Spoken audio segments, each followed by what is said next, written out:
તો સુરતમાં ફાયર સેફટીના અભાવે સ્કૂલ સામે કાર્યવાહી હાથ ધરવામાં આવી છે। સુરતની 68 જેટલી સ્કૂલને ₹10,000નો દંડ ફટકારવામાં આવ્યો છે અને જો આ પ્રકારના દંડ નહીં ભરવામાં આવે તો તેને અલ્ટિમેટમ પણ આપવામાં આવ્યા છે।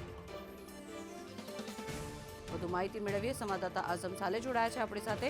આઝમ, જે સ્કૂલોને અલ્ટિમેટમ આપવામાં આવ્યા છે, એનઓસી મેળવવા માટે ખાસ અલ્ટિમેટમ આપવામાં આવ્યા છે, સ્કૂલોની શું પ્રતિક્રિયા?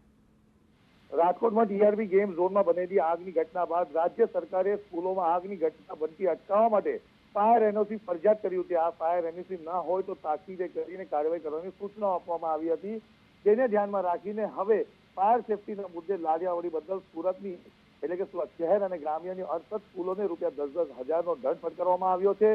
પખવાડિયામાં ફાયર એનઓસી નહીં રજૂ થાય તો સ્કૂલની માન્યતા રદ કરવાની સિટી અને ગ્રામ્યની શાળાઓને ડીઓએ ચેતવણી આપી છે। મહત્વની વાત છે કે સુરત શહેરમાં 1800થી વધુ સ્કૂલો આવેલી છે, જેમાંથી 26 સ્કૂલોના સંચાલકોને નોટિસ ફટકારવામાં આવી હતી। 2 સ્કૂલના સંચાલકોએ ફાયર એનઓસી રજૂ કર્યું હતું, જ્યારે 24 સ્કૂલના સંચાલકોએ ઉદાસીનતા દાખવતા દંડ ફટકારીને 15 દિવસનું અલ્ટિમેટમ આપવામાં આવ્યું છે।